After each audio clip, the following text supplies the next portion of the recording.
Жанымыздағы жандардың іс-әрекеті үмітімізді сақтамаса, біз оларға ренжіп жатамыз. Өкпеміз кейде орынды, ал кейде болмыш нәрселерге бола ренжитініміз бар. Ал сізді өкпелету оңай ма? Соны байқап көрелік. Тесттің әрбір сұрағына тек бір ғана жауап нұсқасын таңдаңыз. Менің көңілімді түсіру оңай. Егер мені біреу өкпелетсе, оны біразға дейін ұмытпаймын.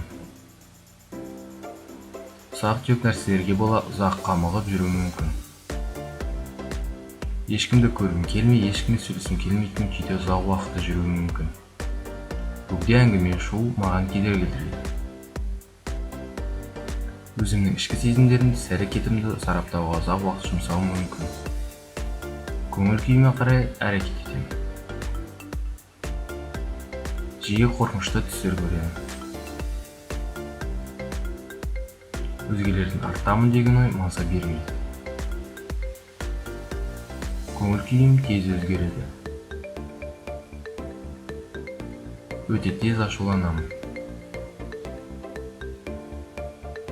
Көңіл күйім жоқ болса, тәтті тағамның өзі де көмектеспейді.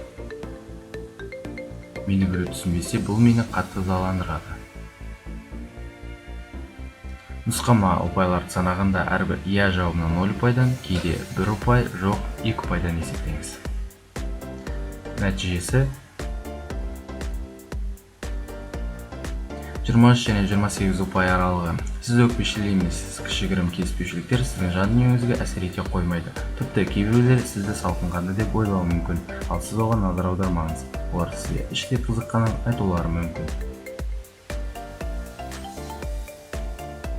17 және 22 ұпай аралығы. Сіз өкпешілсіз. Бұл мінезіңіз өзіңізбен қоса өзгелерде де қиындық туғызады.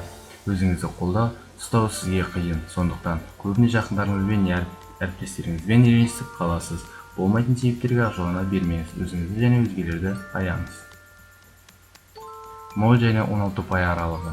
Сіз өкпешіл ғана емес, кекшілсіз. Өзгелердің әрекетін ауыр қабылдайсыз. Көңіл күйіңіз лезде өзгереді.